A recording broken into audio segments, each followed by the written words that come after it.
are you? You're high Yeah, riding. I'm high riding. I did a netrunner thing today and I got third place. So I'm like, Oh, dang. damn, hot damn. It was only 12 people, but still. Dude, you're like bronze status. Exactly. Uh, but I tend not to play like, hey, here's what is considered the meta good shit. So performing You never surprisingly well do. was like, ooh, hey, what do you know? You never do like playing meta for It's anything. so true. I know. Well, like ever, even like way back in our League of Legends days, you'd like look at our team comp and be like, I wonder what I'm random. You just pick random. It's just like, dude, Yeah, I don't know why I'm so averse to playing what's good. because you hate yourself. I mean, let's not go too far here. Well, I mean, right now you're riding high. We just established. Okay. At the podium, Neil, at the podium where they give out the trophies, there's only two gods, you know? No one ever says silver god. Yeah, they say golden god, but they also say bronze god. The poor Do they? silver. Poor silver. Well, lucky me, I didn't get silver. So, Mm-hmm. there we go. Good job. Thank you. Thank you. If you're not first, you better be third. That's what I always say. You know what else is silver, Neil? No, what? The hedgehog of video games fame. There's my segue. Oh! Yeah, I tried. Like I said, got allergies. Blame it on that. But yeah, you're listening to the Audio Games Podcast. Yeah, video games. Hello, everybody. I'm Video Neil. games, hello. I'm Matt. Also, video games, hello. Um, I'm taking it that you played some video games and not just Netrunner. I've been playing a little bit of video games. A little video games here and there. We play a little bit of video games here on the Video Games Podcast. A little bit, a little bit. The big thing that I played that I just want to shout out. I finished South of Midnight. I liked that game a shitload. Uh, Was the it ending ends satisfying? well. Yeah, it doesn't overstay its welcome, which really helps. The combat is like not the most amazing thing in the world, but I thought the story and presentation and everything was far and away good enough to push me through the like 12-hour experience or whatever that it was, and it really delivered well for me. Okay. Well, likewise, I did pull the trigger and finish 1,000 times resist. Um, Yes. I had to think a lot about a very big decision. Again, a little bit of spoilers here just because I want to talk about it. Um, Mhm. the character that you're playing as at the end of the game, you're faced with a decision where you're basically given the ability to remove some things from history. Okay? So, in order to make kind of like reparations for what this alien race did, even if it was inadvertently, um, the remaining observer slash occupant slash whatever you want to call them, um, they're like, okay, well, you're the only one who's like really seen everything there is to see about like everything that happened.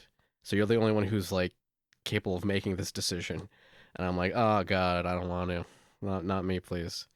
But yeah, you're presented with a bunch of individuals and factions across time, and they're like, okay, which ones do you want to remove and change the course of history and like how things play out?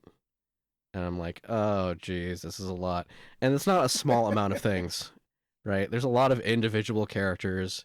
There's more than a handful of factions, and some things that like you're not really sure why they would even be options to begin with.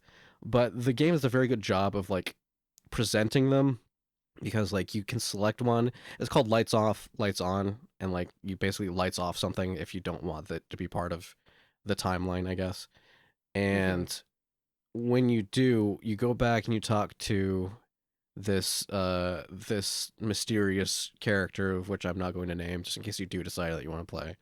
Um uh and they kind of go down the line of like the decisions that you picked and kind of give a bit of context to it. Kind of some abstract to what that decision actually means. And so like I thought I had a decision picked out, and then he's like, okay, so you want these people because that means this. And I'm like, oh, wait, maybe I don't want that actually. And so I go back and I change some decisions. And it's like, oh, okay, that's interesting. So you want this because of this. And if you keep this, then that kind of means this. And with them also in the picture, then that might cause this. And I'm like, oh, okay, maybe not. And so, I kind of wheedled on my decision for quite a while, but I did pull the trigger. And I got what I guess is considered one of the good endings. Um, Oh. I don't know how many endings there are, but judging by the amount of decisions you can make, it's probably a lot. And the game's great in the sense that you can play by chapter. So if I wanted to go look at the other endings, it wouldn't be hard for me to do that. But at the same Hmm. time, I feel like there's a kind of a finality to what I did, and it feels kind of like, I don't know, disrespectful to the narrative for me to like just jump forward to that chapter and be like, all right, let me do something else. Yeah, I get that. I'm definitely 'Cause- kind of in the same boat where in a lot of these kind of narrative heavy games, if you get that kind of decision, I'm tend to be like, I picked this, I'm done. I yeah, I might look can. up some of the other endings, but I'm not going to go back and play them. Yeah, exactly. Because like this is your playthrough, and when you do something else and go back and like play it a different way, it's like it doesn't matter. You already did your playthrough. You're just doing this to Hmm. see things at this point. Um, yeah. So that was good. Just to piggyback on that, because I think that this is very contextual. Um, you got Deltarune chapters 3 and 4 coming out next month, along with the Switch 2's release. Hmm. It is releasing on PC as well at the same time. And I was like, you know what? It's been like many years since I played the first 2 chapters of Deltarune. So I've been going back and playing through those, trying not to care too much about the decisions I make, but, just getting things set up. Because when I originally played the chapter 1, I did it from like the executable that you download from the website, right? Yeah. And so I wasn't sure that the save would integrate into the Steam download properly, so I'm just going through and I'm playing on Steam just to get a save file ready for when those do come out, because I am going to play that basically right when it Hmm. comes out. But what about you? You said you finished South of Midnight. Yeah. Well, funny enough, you mentioned going back and playing Deltarune. I've gone back and started playing an older game again too. Oh yeah, what are you playing? I I've been playing a surprisingly large amount of Monster Hunter Rise slash Sunbreak. Oh, ooh. Okay, Now, well, there's a lot of implicated statements there. Like I like uh-huh, you said one thing, but it means a lot of things. yes. One of those things being, what about the new one? Yeah, what about the new one? Um, I've still have it installed and I've still booted it up a couple times in the last few weeks. I did like the new Arc Tempered Raidou fight, for example. I did Mizutsune when Mizutsune joined and everything.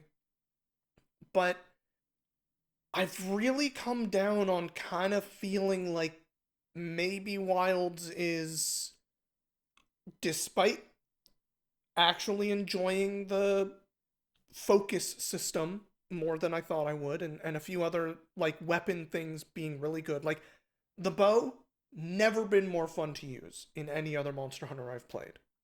I think that you can just do the flat statement of generally the bow was never fun to use, but I'm sure that there's some I bow users out there who say otherwise. I know some bow users. But anyway, the point is, I have some friends who have been getting into Monster Hunter while I've been playing Wilds. It's part of why I mentioned probably a month or two ago that I played a little bit of World, was because they were playing World, and I was like, oh yeah, let me jump in, let me play a little bit of this, and I kind of felt like, oh yeah, this is what World was doing, and there's a ton that I think is way better in Wilds than Worlds. I think Rise is a more fun, more complete, more enjoyable package in general.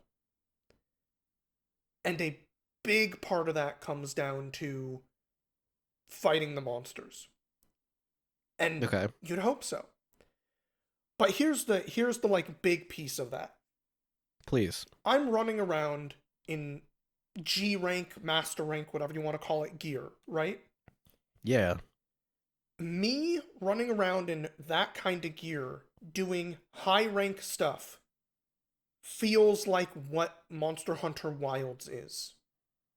Yeah, no, Wilds is definitely an easy monster hunter. And like in the moment, There's I too much didn't. ability to stun lock a monster. They flinch, Yes, and because of the focus system, I agree the focus system is good, but breaking parts forces a flinch, and if you know what you're doing, it's just not fair for the yeah, monsters. totally. And that is kind of how it has felt. Like there are actually times in Monster Hunter Rise fighting high rank things where yeah, they can't hurt me because I'm in master rank gear, but I am getting knocked around, constantly pushed down, whatever, in ways that it's like, gosh, in Wilds when I'm like arguably under tiered for what I'm fighting, I feel like I'm not getting knocked around this much. Yeah, I think that the most I felt challenged by Wilds was when I was playing the demo and I fought Raydell in like the basic gear, Yeah, which yeah, does not bode well for the difficulty. But again, we're no, veterans on this. I'm sure that again, I think that Wilds was an entry that was trying to bring new people in. Okay. yeah. I think just based on the way that even multiplayer unlocks, right? I think that they definitely wanted people to go through what is essentially a very extended tutorial. Mm-hmm. And it's going to be up to the big expansions that they do with Wild on whether or not they want to stay this course of it not being particularly difficult or lean more into what has been traditional Monster Hunter. And the other thing I'll say about Rise is that, yeah, you need to get knocked around in that game because the defensive options in Rise, there's so many more defensive options. And and as a counterbalance in Wilds, like you have like almost nothing but offensive options. Like they want you to continue pummeling the monster. They don't want you to back off. I never felt like So I've true. needed to necessarily back off in Wilds. Um, I mean, obviously, there's some very like obvious, like, oh, if you don't move, you're gonna get like hip checked, right? But like, Totally. even that, like, if you know where to move while that's happening, then you can just keep pummeling the monster. Rise has a very much more traditionally paced back and forth between the monster and the player, where there's times where you need to back off and there's times where you need to stay on. But in both situations, in both dichotomies of what's happening in Rise, the options that you have feel so much more dynamic. Mm-hmm. So, yeah, no, I'm gonna agree with you on that. I don't think that's necessarily changing our opinions. I think that we've kind of felt that way about Wilds all the way through. I do agree, but like it has put it into a much more stark contrast for me. Like playing Wilds, I was like, oh, okay, I carded like 2 times through most of the game. Once on like one of the squid monsters that I had never seen before whatsoever, so it was completely new, and it's like it caught me off guard in some ways. And the Do you want second to? time when I just fully misinterpreted how the like insta kill super move that the last boss did, and that was it. Yeah. My first death was Kormakala, which is not even a monster that's new to Wilds, Yeah, but it's just in stark to literally the entire roster of monsters. It is so much more aggressive than everything else that I was so softened by my gameplay throughout the rest of the game that when Gore Magala showed up, I was like, wait, what? Now I actually need to care about what I'm doing. and I But will say the arc tempered Raydao does feel like a much more traditional, I'm going to say, fight. And a big part of that is because it just doesn't get wounded for a really long time. hmm, okay. Which, like, cool. So I have to actually fight the monster, but I've also fought a ton of Raidaos, and for the most part, I understand its moveset way too well already, so it's not really catching me off guard. It's just hitting me for 75% when I do mess up. I think the worst part for me is like the status drop off for like a sleep hammer or a paralyzed hammer is mitigated very heavily by the fact that I can just bring two hammers in. So I just Mm. so it's like, oh, it's not really reacting to sleep anymore. I'll just switch to my paralyzed hammer, and then like the late game weapon crafting is like, yeah, you can pretty easily get what you want if you're Yeah. doing enough tempered monsters. So yeah, it's a bit of a sweep in terms of what Wilds is. Um, and I don't know if that was necessarily completely deliberate, but I do think that it is a byproduct of them wanting to make a more newbie friendly game. Yeah. And all that Um, said, you and I, we had Monster Hunter Rise as our game of the year that came out. Still fucking good game. no, Turns yeah, out it's that game obviously fucking still a good rocks. game. Yeah, uh, I do miss having like a full party though. I think that yeah. was definitely a big part. Could you imagine having a full party in Wild? I didn't. I played basically solo through most of that story, and I've only Uh, played with you really. I can't imagine. I did it one time, and the only thing that we failed on was the highest tier tempered Gormagala, where it like did mostly because I haven't fully upgraded my armor, but like using a gun lance while shielding one of its attacks, I still took a third of my health in damage. Yeah, that thing hits like a And it was truck. like, this seems like we can't do this. I think that Gore Magala is probably the only thing that's like actually tuned correctly. But I mean, I don't know. We're biased with what we like from the A little series, bit, a so little bit. I'm not gonna pretend that I'm not. But that's not all I've been playing. Okay. Um, After I finished South of Midnight, I started up, in part because shout out to having a new pope. Uh, I started New playing Pope. Blasphemous 2. Hey, all right. Uh, you might remember I enjoyed Blasphemous more than I thought I would. It's definitely a bit of the Castlevania style, It's leaning into Metroid the gross style parts game. of Castlevania. Yeah. Yeah.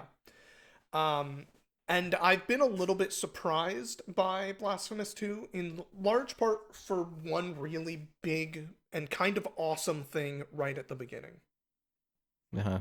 Um, Blasphemous 2 gives you three weapons to choose from at the beginning, which the first game, you had your basic sword, that's the weapon you had. You're Right. gonna get some modifications, but it was like, this is your moveset. Okay. This game gives you three choices at the beginning, and whichever one you pick, you'll eventually get the other ones throughout the game. Especially like the earlier part of the game. I don't know how far I am in the game, but I've done the first like three major bosses, and now I have all three of the swords or Tell weapons, me I about should the say. They're not weapons. all swords. Tell me about those weapons. So this is the thing that's kind of wild.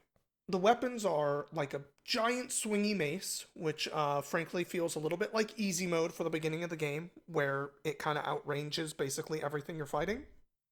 Okay.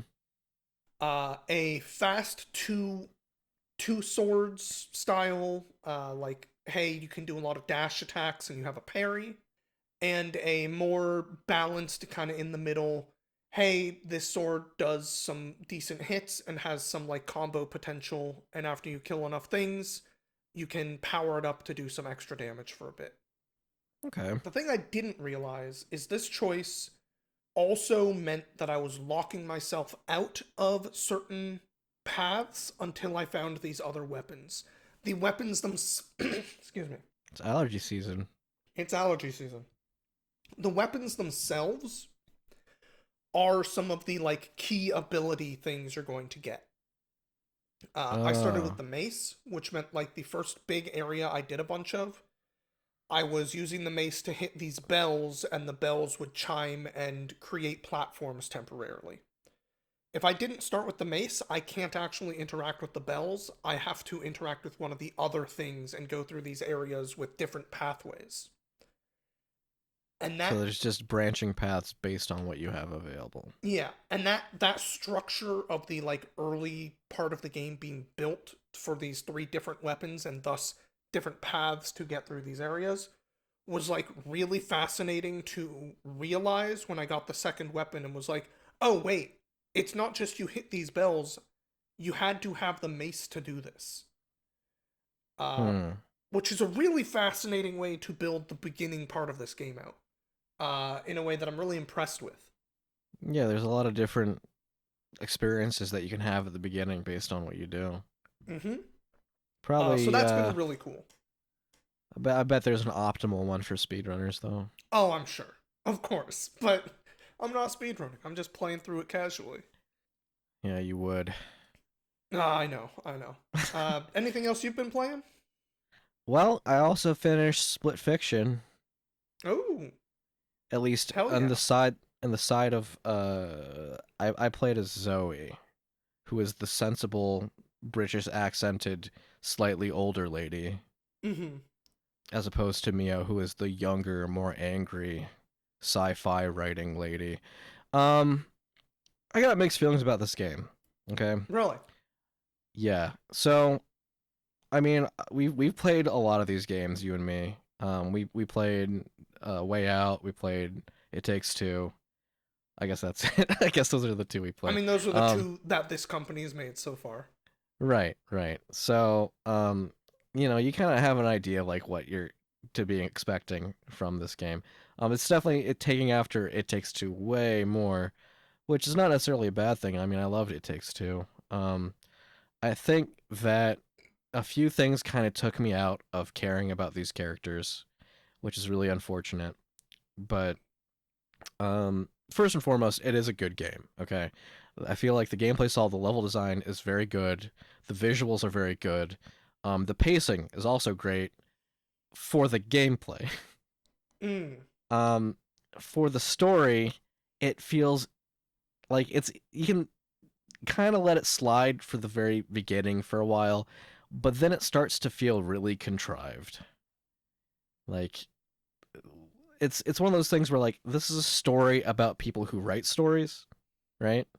Yeah. So I'm supposed to believe that Zoe and Mio are writers, but everything that they write doesn't feel like it's up to snuff in terms of story, right? And so when you have this like fantastical machine that turns their stories into experiences, it's like, okay, I understand that this is gamifying this for the sake of me playing a video game, but I don't really see how any of this could be understood as them writing this stuff. It's not like someone sits down and writes the stories like, and then there was a puzzle where they had to slide these things around and they had to jump from like no one writes that, you know? Sure, sure. I So see what like you're saying. where is the machine getting this from? And then so what ends up happening is just to give you a breakdown. Um, you usually have like about 30 minutes of gameplay where that's puzzles and platforming and maybe some like very rudimentary combat stuff, which is par for the course for this particular type of game from this particular company. And then you have like a story beat in the form of a cutscene, and then it's like, okay, and then there's 30 more minutes of gameplay, and then another story beat, and then 30 minutes of gameplay, and then a final story beat for that section. And because of that, it just feels very contrived. It doesn't feel like a story first. It feels like a game first, and then they're kind of shoehorning the story aspect into it. Sure, the And story again, kind of being stuck on a clockwork schedule makes it feel really. right, like, oh, Yeah. like there was no like I don't imagine like any sci-fi where being like, and then they slid down a slide and there was things coming on the left, so they moved to the right, and then the things were coming from the right, and they moved to the left. Like it's like I get that it's a video game, right?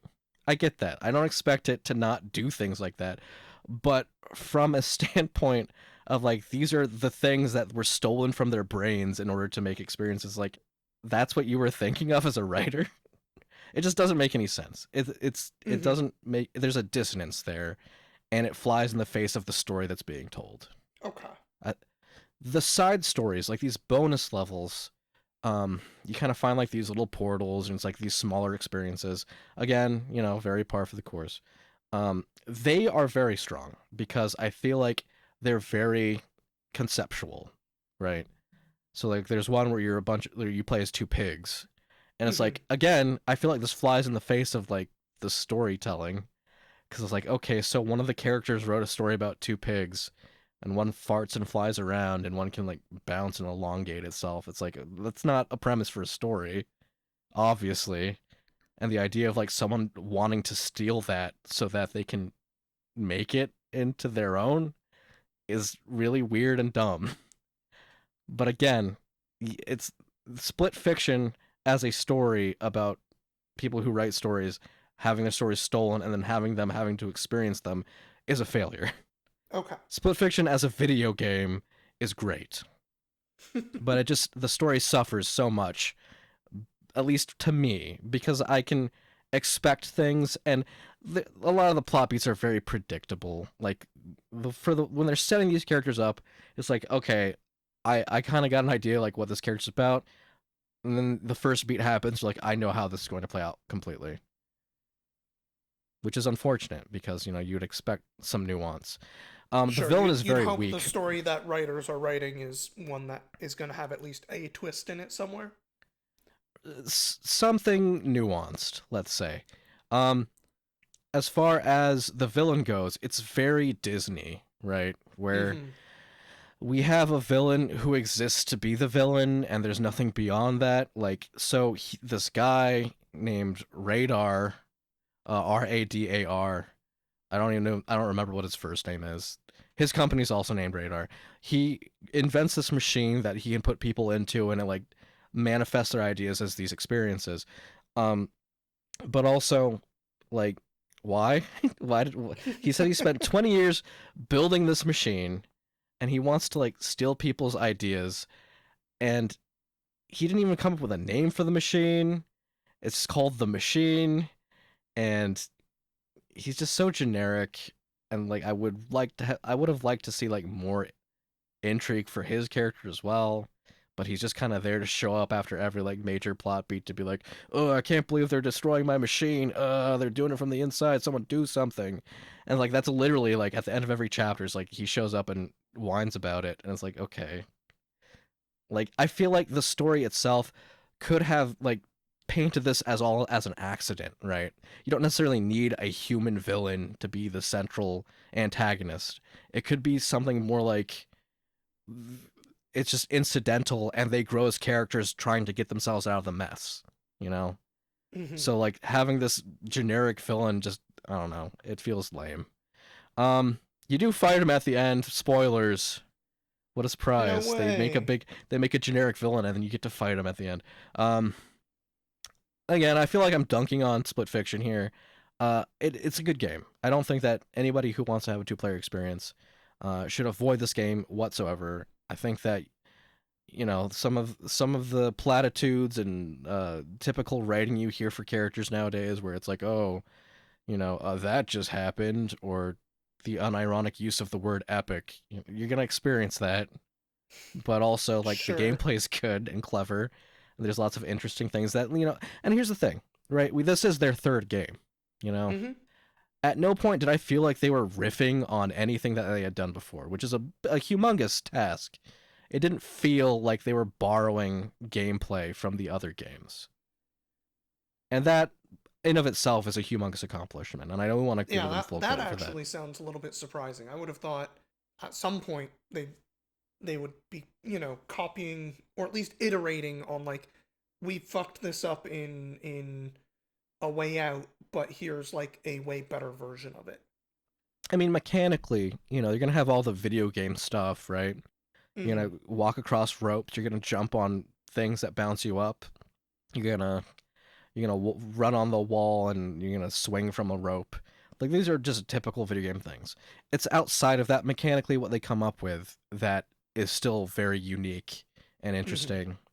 And again, visually, what they do is very strong, which is ironic because there shouldn't. These are story writers. The visual part is evocative of the writing, but it feels like it's the opposite in this case, where it's the visuals that kind of save it. So, again, I'd like to play it again. I will say that the character experience is very different in terms of what you're actually doing. So I have all the reason to still play through it again, and I will Mm-hmm. if you want to play through it. Uh, but yeah, I'd give it a solid, uh, good. Really, give it a solid good. I don't want to use a number system or a grade system because that feels arbitrary. That's fair. Uh, That's fair. I'd say better than A Way Out, worse than It Takes Two. Okay. Okay. That's fair. I'm a little surprised to hear worse than It Takes Two, but like It Takes Oh, Two did you was like good. It Takes Two? Was, I think, in terms of the story and the gameplay coinciding, I think it was pretty good. I think that's certainly something that Split Fiction could have like borrowed from. Hmm. But I do think that a lot of the time, like what was happening in It Takes, or not It Takes Two, A Way Out, felt kind of dry. Yeah. A Way Out had moments and otherwise really did not work. Yeah. There is a fun Easter egg for both It Takes Two and A Way Out Oh, and Split Fiction, so you'll know it when you see it. okay. Okay. Well, I have been playing one other game a bit, Okay. and it's called Star of Providence. It's the newest Sounds game out. religious. Huh? You playing a religious game? No. No, it's the next game out by Big Mode, the people who put out Animal Well last year. Oh, Um, yeah, the Donkeys Company, right? yes. This I game think seems Star a of Providence isn't okay. So this is something that was confusing for a lot of people. But just to clarify, I know what game you're talking about. It's the shooty game, right? The yes. roguelike.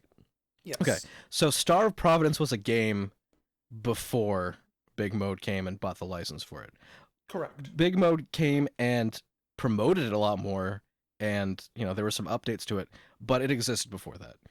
Yes. This is like a big update to the game and Big Mode is behind it and helped fund, hey, let's make this a bigger thing. Yeah.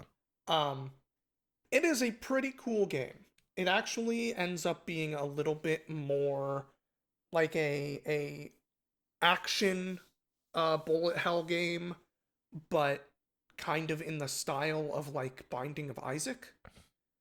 Right. Uh in that like you are going room by room and on a grid, and each room is kind of its own little challenge that you're dealing with. And maybe you can blow up some walls and there's secrets behind them.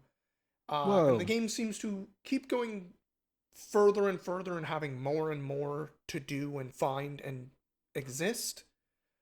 Um, but I will say it is a bit on the straightforward side, I guess. Like, I'm having a lot of fun with it because I like bullet hell games.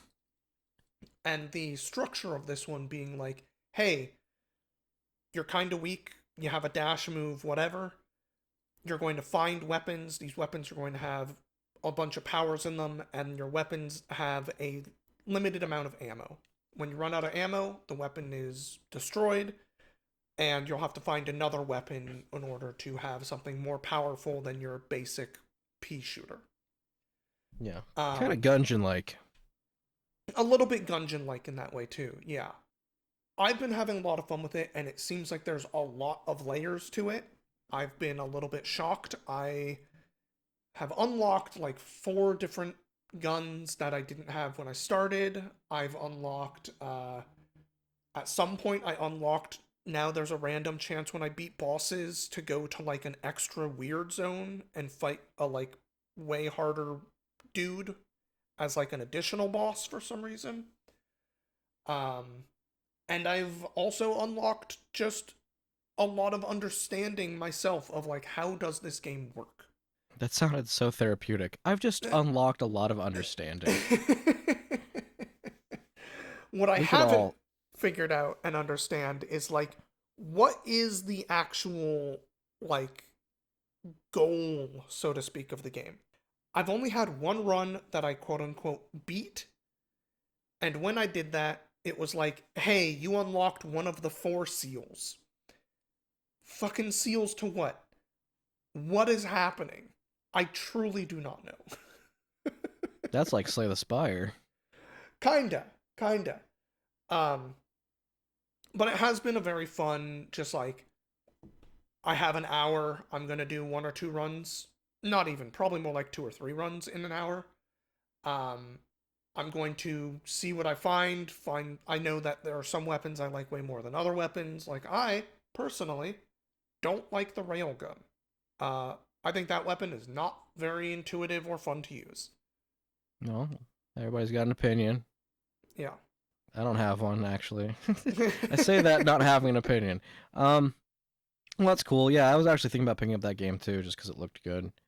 Uh, Yeah. I have been having a lot of fun with it, and I'm gonna keep playing it, but in a similar way to like Downwell, there's a certain amount of like have fun, do a run. If you easy to pick up. easy to pick up, easy to play a run or two, but like I'm not going to it for I don't feel driven, I guess, is what I'm saying, to like find an end state. It's just kind of a thing I'm turning on sometimes and having some fun with. Yeah, like a Tiger handheld. A little bit more complex than that, but yes. Slightly more complex than a Tiger handheld. Okay. Well, would you recommend it? I feel like it'd be a really good Steam Deck game. I think it would be a great Steam Deck game. Um, I would also recommend it to people who enjoy bullet hells. If you're not really into bullet hells, I don't know that there's going to be a lot for you here because you're probably just going to get kind of annoyed and frustrated. Yeah, I have a similar feeling for Cult of the Lamb, which I've also started playing again. Oh, Um, so I guess we kind of have a trend here where we kind of went back and started playing some other games. But I originally played Cult of the Lamb when it first came out, mm-hmm. and I think that if you were to go back and listen to that episode of our former podcast, you'd hear me complaining about how it doesn't feel like I have a lot of control over like how a run is going to go. And I know that there's been many updates since, and lots of credit to the developers of Cult of the Lamb. All of these were free updates. There are paid DLCs, but they're mostly for cosmetic stuff. Um, so I was like, okay, well, we've seen like four major updates to Cult of the Lamb, and I haven't touched it since. So let me hop back in. Um, and there are some things that directly address my issues, so I definitely appreciate that. My primary issue was that as you unlocked more weapons, you unlocked more things that you might not actually want to use. And the Mm-hmm. game, when you go into a dungeon run, it just kind of picks a weapon at random. It's like, all right, here's your weapon. And it's like, oh man, I can't believe I'm going to have to go through the whole thing with this weapon that I don't want to use. But in order to progress your skill and resource trees, you have to keep upgrading and getting these other options, which only add more to the things that you don't want. So one of the things they added was on the tree there's a separate path that lets you re-roll things. It doesn't Oh, guarantee you that you're going to get what you want, but it does guarantee you that you don't have to play with the thing that you're presented with, and that's a big plus for me. Um, they added a lot of new buildings. They did some changes to your management of your cult. For one, you can level up your your broom, which is a weird thing for me to have to say, but one of the major issues, especially early on when you have a cult, is that they poop a lot and they will leave little poops all over the ground. And if you don't come back every once in a while and clean it up, you can try and designate someone to do it. It's not guaranteeing that it'll get done. You can put outhouses, but outhouses can overfill. And eventually you're going to have a poop problem, and you're going to get a little alert saying someone got sick. So you go back and you just shit everywhere. Just so much poop.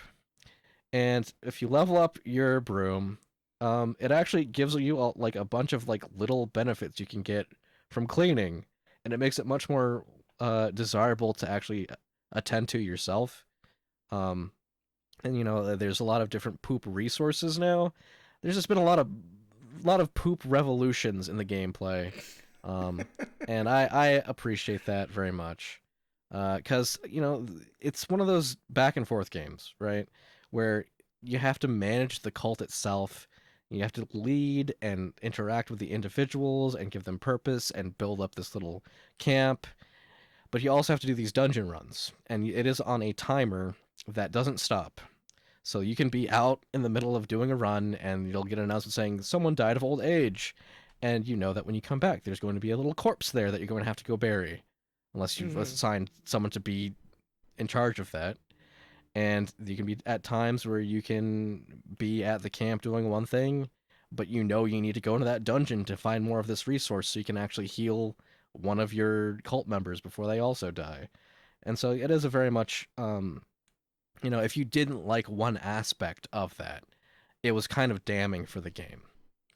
And I think that they've done a lot to tune things where I can say that, at least for me, I'm enjoying both sides more. So I consider that a big win. I do appreciate it when developers, continue to support their games. Mm-hmm. Um, Mm-hmm. Obviously, they can't do it indefinitely. I don't want them to do it indefinitely, but I think that they got it to a much better place on both ends, and that's a good accomplishment. So, well done, guys. Well done. Who developed Cult of the Lamb? I think it was it the Devolver Digital published it. Massive I Monster. That's it. Good I was gonna good say I can't job. remember. I remembered that it was Devolver Digital for publishing, but I couldn't remember who was developing. Massive Monster, they have not yet made a new game, so I don't know if they're working on it or if they're still doing stuff for Cult of the Lamb. I know the last thing that they put out, I think, was the 2 player. They added multiplayer to it, so that's cool. Yeah. But yeah, good game. It is hard. It's a difficult game. As someone who's played many similar games, I would say that this is the hardest one, honestly, in terms of difficulty of the combat.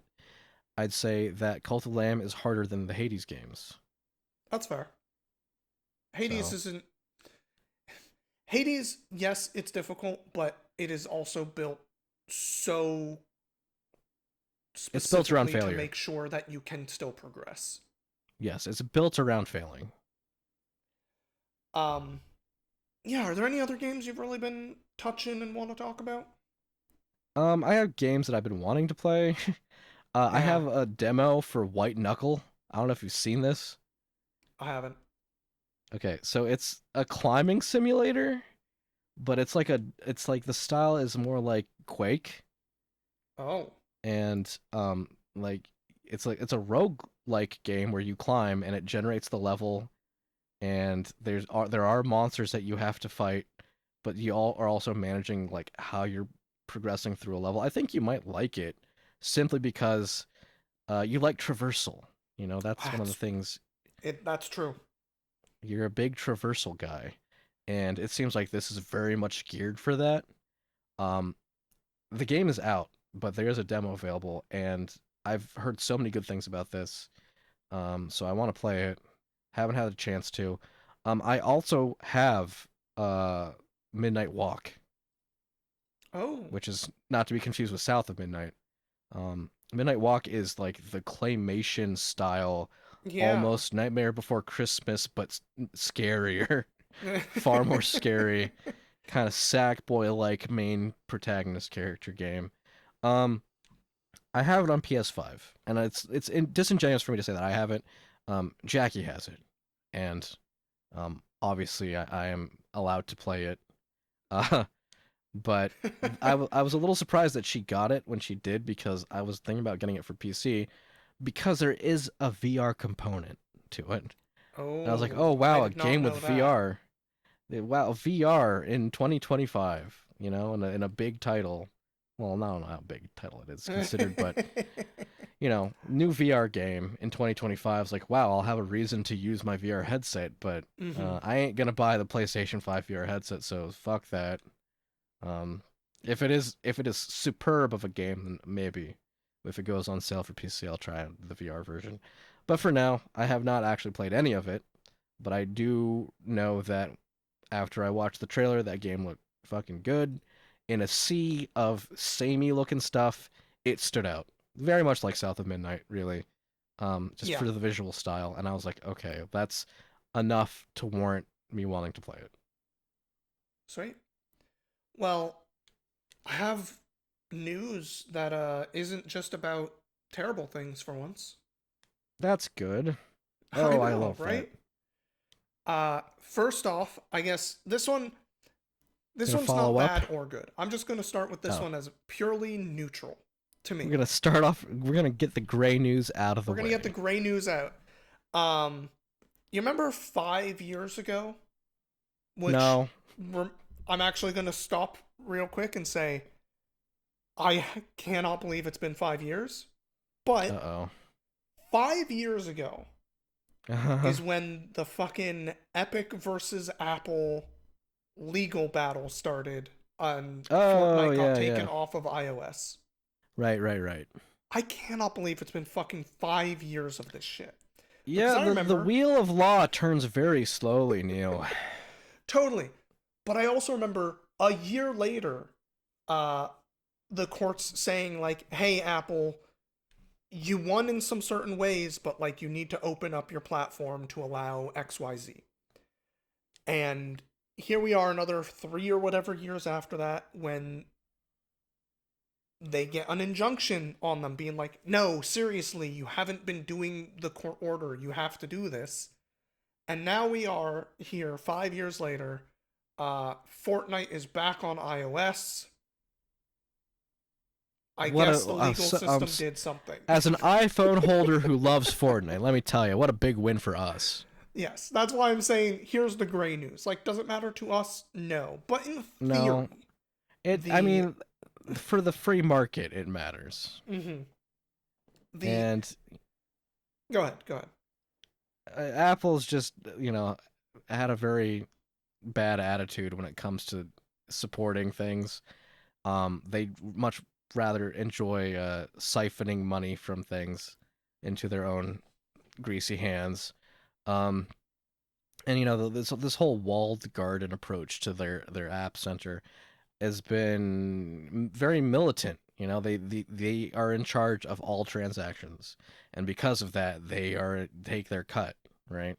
Yeah, And so the whole lawsuit was about how Fortnite was having to charge more for V-Bucks to account for that, and how it was causing issues with sales, and how Apple's getting this undeserved cut. So obviously Apple was very straightforward in saying that this is an agreement that we have. Um, you know, you put your app on our system. You're on our platform, so you were de facto agreeing to do this, which is fair. I get that. It's their business how they want to run it. You don't have to necessarily participate in that.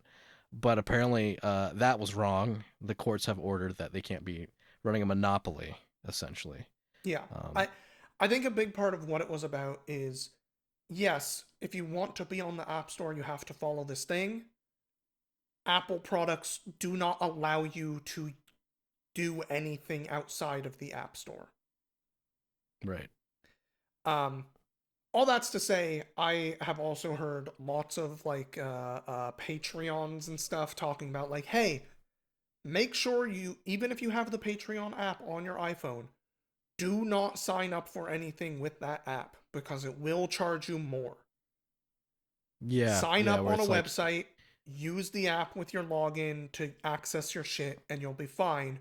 Do not do your subscriptions through the App yeah. Store. I mean, that's exactly what it is, right? It's the idea of like, okay, if I have an account for Fortnite, I can go to the website, I guess. I don't know actually how it actually works, but you could say like if I buy my V-Bucks on through the app on iOS, I'm going to be paying more than if I just went into my account and charge it directly to my credit card. Mm-hmm. It's So, weird. like you said, courts ruled that that's not okay. And I guess they continued operating as if that wasn't the case for several years before there was an injunction. Doesn't that say so much? It I feel sure like there's a lot of does. people. There's a lot of people out there nowadays who kind of just ignore court orders. Yeah, Sets a few bad people, a few it sets a bad particular precedent. people.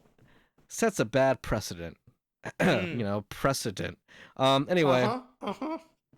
if the FBI is listening, uh, I hope that you get to stay in organization. Anyway, moving on. Moving Um, on. we oh, I got a piece of news, Neil. Yeah, go for it. Well, you know how Nintendo be, right? About a lot of things, yes, I do. But what are you talking about specifically today? Well, with everything going on, um, there has been the development of a very particular app. And it was an app for Smash Bros. Players to date. It's called Smash Together. Were you aware of this app? The No. Smash Bros. Dating app? I Okay, what? well, so there was a Fucking Smash what? Bros. Dating app called Smash Together. It was an Uh-huh. unofficial dating app for people who play Smash Bros. To meet and mingle and, figure out if they can run matches through the internet or not, Sure. or do it in person, and maybe, do some dating on the side. Well, good old Nintendo, guess what they did? I mean, They sent obviously a they shut cease that and down. desist. They did a cease and desist on the dating app for Smash Bros. Players. Could they not deal any more indignity to Smash Bros. Players? Like, we're trying to get a life together here now that we're not allowed to play Smash Bros. We're trying to live our lives. We want to meet each other and maybe even play in person like you want us to, Nintendo. But no, you don't even want that.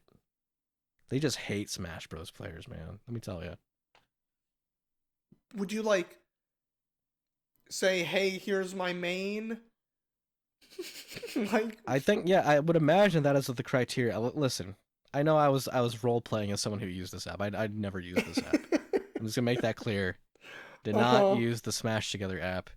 I merely heard about it through a Twitch chatter who I was like, Jesus. that's not a thing. And then I Googled it and it was a thing, but not for long because it was cease and desisted. That's fucking crazy.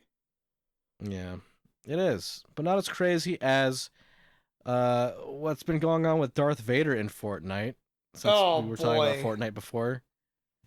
Rest in We live peace. we live in a time where people are not allowed to die. I've said this before. But like when you think about things like Death Stranding, where Norman Reedus had his entire body scanned in, to a video game where he read voice lines. Don't get me wrong, like he was a part of that project, but like his movements that you see in the game are not his movements. That's some other capture artist doing that. It's the same with Benicio del Toro. Um, like all the people who were involved in that project. It's just a weird situation where you have these photorealistic examples. We have people, dead rappers being projected onto a stage and rapping like they're still alive, but they're not. They're dead. And, you have Carrie Fisher's face superimposed onto, uh, CG. And of course, now we have James Earl Jones, the voice of Darth Vader, who is being AI uh, projected into Fortnite so that you can talk with Darth Vader in real time, semi real time, let's say. So, just to talk about the technology behind this, voice cloning is a very normal thing. Well, not normal, but a very common thing in AI nowadays. In terms of like consumer level AI generation, we have the generation of images, generation of music, and the cloning of voices, which is especially troubling because, when you can copy someone's voice, you can do a lot of fuckery. But at least in terms of what's going on in Fortnite, what's going on is you can encounter Darth Vader, I guess, in Fortnite and convince him to like be on your side, but like when you're with him, you can like speak over voice chat to him, and then it takes your voice sample, uploads it to, I think, Google Gemini is the model they're using, and then Gemini processes what you said and then creates a response using AI as if it was Darth Vader, and then regurgitates out that response using a separate AI that clones James Earl Jones's voice Mm-hmm. as Darth Vader into the game. So like there might be a bit of a delay there because of all the moving parts, but like just technically speaking, if you're just ignoring all of the weird post-humanism shit going on here, technically speaking, it's a very interesting and innovative thing that they're doing. Um, James Earl Jones is dead, man. Like he can't stand up for himself, and I know that like obviously they got permission, from his estate, but like I don't think that if James Earl Jones was alive, Like he'd be like, "Yes, please use my voice in Fortnite so that I can respond when people ask Darth Vader what his favorite snack is." That's not Yeah. that And has like he the reason he allowed. So here's the thing: his voice was put into a data bank because he agreed that like his voice is too attached to what the character is, and he believed that like he needed to be able to continue providing that for the character as it is perpetuated. I don't think for any moment in his existence that he thought it would be used like this. If you think about it, it's kind of like the forefathers talking about the right to bear arms. It's like, yeah, they wanted people to be able to protect themselves. They didn't think that there would be fucking grenade launchers and fully automatic assault rifles, right? mhm, This mhm. is this is like something that happened um, after the thought. It's an afterthought that this is a thing. Yeah. In no reasonable world this would be a thing, but we are not living in a reasonable world. We're living in a And of world where you can fucking Darth Vader in Fortnite.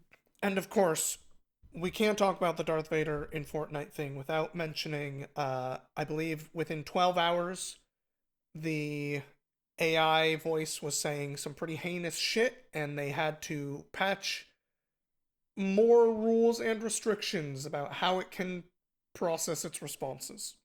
I hope that Fortnite gets sued for that shit. Wouldn't that be Like, if cool? any, I think that'd be a really great response to like, yeah. And again, this is something that he James Earl Jones is dead. His legacy is whatever people do with it at this point, and this is what they chose to do with it. And it's just like that's fucking Yeah. stupid. Okay. So, post-humanism, it's great. Um, Okay, one more thing because I do need a segue because I said Norman Reedus. Um, Kojima came forward to talk Yeah. about Death Stranding 2. So he's making a sequel to Death Stranding. It's called Death Stranding 2 on the beach. Um, and apparently he's not satisfied with how many people like it, but not in the way you would think. He's not satisfied that too many people like it. He liked the response for Death Stranding because it was divisive and because Death Stranding 2 is apparently getting universal praise from the people who are engaging with it, he's not happy. He Got to get doesn't in there and want to. fuck something up. Make it He, make it unapproachable. well, all this to say that it seems like he enjoys being edgy. Like that's basically what to take away from this. He doesn't want people to like what he makes. He wants some people to like what he makes, and other people to not like what he makes. Which is it's what a position to be in as a creator where you have such a deep following and people who respect you so much and you make something and people love it and you're like, ugh, I wish some people didn't love it. Like, come on, man. Kojima's a crazy guy. He's getting too big for his britches. I used to Okay. love that guy. Okay. I promised a piece of actually good news. Yeah, and I mean, the later we put it into the podcast the better. We need to bait people with the So good hey news. everybody. Y'all may remember on our last podcast I mentioned, wow, holy shit, this sucks. Polygon and Giant Bomb are both basically getting consumed and destroyed by their parent companies. Which is still true. That was happening. But about a week and a half later, during PAX, uh, Giant Bomb managed to come out to their PAX panel that was already scheduled, so they had already flown out there when all this shit was happening. And the people behind the scenes running that right now, likely in large part because of the way that the people who pay attention to Giant Bomb came out going like, we're just not going to fucking pay attention to this website if the people that are on this website aren't here. Like, Giant Bomb was kind of at the forefront of the whole personality first type of video games media. And they managed to, after that week and a half, go out and say, hey, we were able to buy Giant Bomb from fandom, keep the name, all that stuff, and go fully independent. Uh, Giant Bomb was also always in a weird spot when when it first started up about 10 years ago. They were never fully independent. They always had a parent company of some kind, even though it felt like they were doing their own thing in a way that, frankly, is why a lot of these other independent things, like Kind of Funny, exist now. Yeah. Um, and now Giant Bomb is able to do that. The people who have been running it for the last like 2 years, basically, are able to purchase it and are now the owners of the independent site Giant Bomb. So, like, hey, actual good news. Giant Bomb still exists and is not being fucking turned into a like really shitty content mill. Yay. Yeah, Finally, some justice in the world. yeah, it's great. Yeah, Thumbs up. I don't know. I'm not sure like what the situation was with fandom where they were able to purchase the rights to their own podcast or their own I guess platform. It's not necessarily just a podcast. But that's great. I'm glad that happened. If there was any concession from fandom, I'll give them what credit they're due. But you know, fandom also fucking sucks for mucking up so many wikis. Um, Mm-hmm. but that's great. It's good to have good news, Neil. It Following up is. on that, Elden Ring is getting a movie. I'm not sure if that's good news, but it sure is weird news. That well, I didn't say it was good news. I'm just saying following up on that. Um, yeah, I don't know if you saw this, but at first I didn't believe it. I was like, okay, I just played Split Fiction. There's so much dissonance between like the gameplay and like the development of the story and how those two things intertwine. How the fuck could you turn Elden Ring into an actual movie? Like, it's not to say that there isn't lore there, but like so much of that lore is like interesting because it's expressed in how the gameplay unfolds it, right? Yeah. So like, how do you offer that passively in a movie? And I don't think you can. So what I'm hoping I is that when they say that there's an Elden Ring movie, I'm hoping that it's like in the setting of the Lands Between and not just trying to tell the story of the video game Elden Ring. my guess would be that they're going to try to tell some of the like lore of Elden Ring as the story being told. Sure, Like the sure. No, story I of the get that. Empyreans or whatever, and like the stuff kind of happening before Elden Ring, so to speak. Yeah. I But also, forgot yeah, what the who's. fuck? I'll take it over the live action Zelda movie, but I don't know. Like, I feel like we're in a weird spot where video games are so much more mainstream now, Neil. Like, I still don't really understand. Yeah, Like, if your game has good enough value just from its name, they'll make something out of it, a movie yeah, or show, if it earned enough money, they will turn it into a movie. pretty much. Have you been watching the new Last of Us season 2 stuff? I didn't know. I don't have an interest in Last of Okay, Us as a like I barely had interest in it as a video game. Um, fair. what I will say is I do know how basically the story plays out in two Yeah, up same. until the ending, and I like I think me seeing the ending of two was the last nail in the coffin for me not wanting to play that game Mm, because like spoilers I guess for Last of Us 2, both the video game and potentially the the series, but like there is so much of a vendetta going on the entire fucking game to get revenge for I believe his name is Joel, right? mm-hmm, mm-hmm. And she goes on a rampage and then she gets up to the very final point where she can finally get that revenge and she says, "No, I'm not going to get the revenge. Never mind." But like literally she has a trail of bodies. It's like you can't absolve yourself of that by in the last hour of the last fucking moment just saying, "No, this is wrong."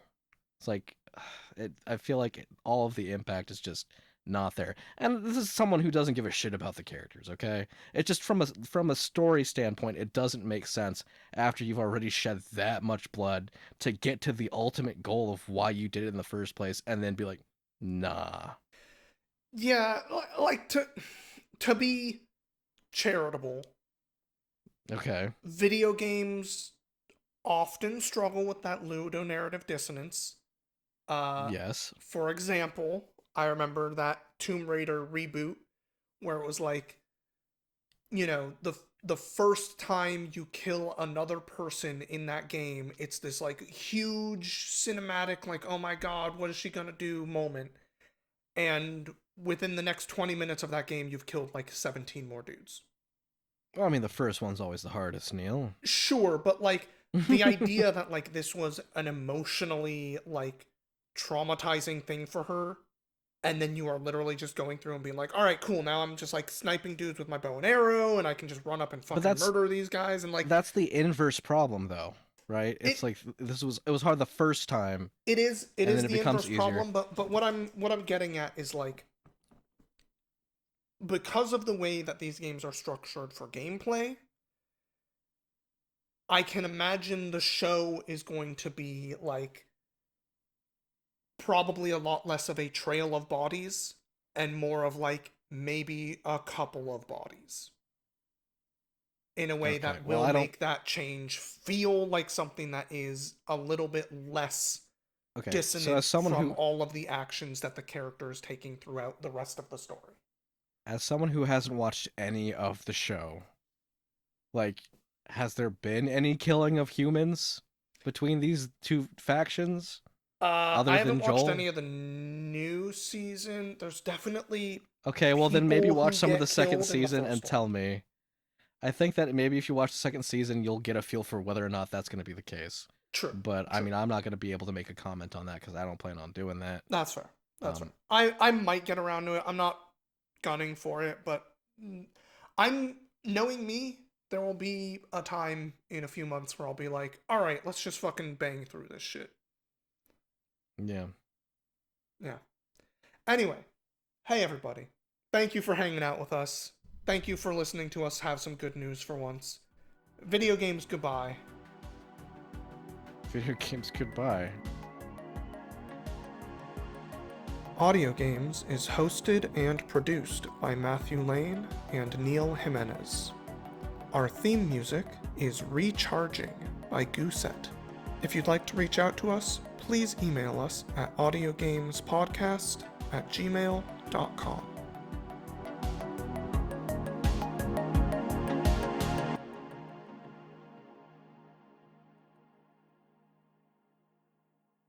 I don't know when this was leaked, but there was a like a animatic storyboard pilot for a Kingdom Hearts TV show that leaked online. And oh my god, it is the most bizarre thing I've ever watched. But if you haven't seen it, I Uh, do recommend going to when watch it just to see how unhinged, when you say like what their bizarre, like idea. the fucking those games are already pretty fucking off the wall. What do you mean? It's just the breakneck pace of like how so many things just kind of like are not explained for the sake of it being like a serial 30-minute TV show. Huh. It's like like the animatic is for like the first episode, and it's just like there's so much that's just like yeah that happened. It's like wow, you really no wonder this didn't end up being a show because I don't think anyone would really be able to follow it. And we were talking about Kingdom Hearts; it's already hard to follow. So when you like just occlude humongous pieces of like how things came to be, it's just like okay. But it does have the actual voice of Goofy and Donald in there, and someone who sounds a lot like Sora. Do they talk And about getting Norded? they don't talk about getting Norded, but boy, do they are they drawn differently than how they look in the games. They look Norded.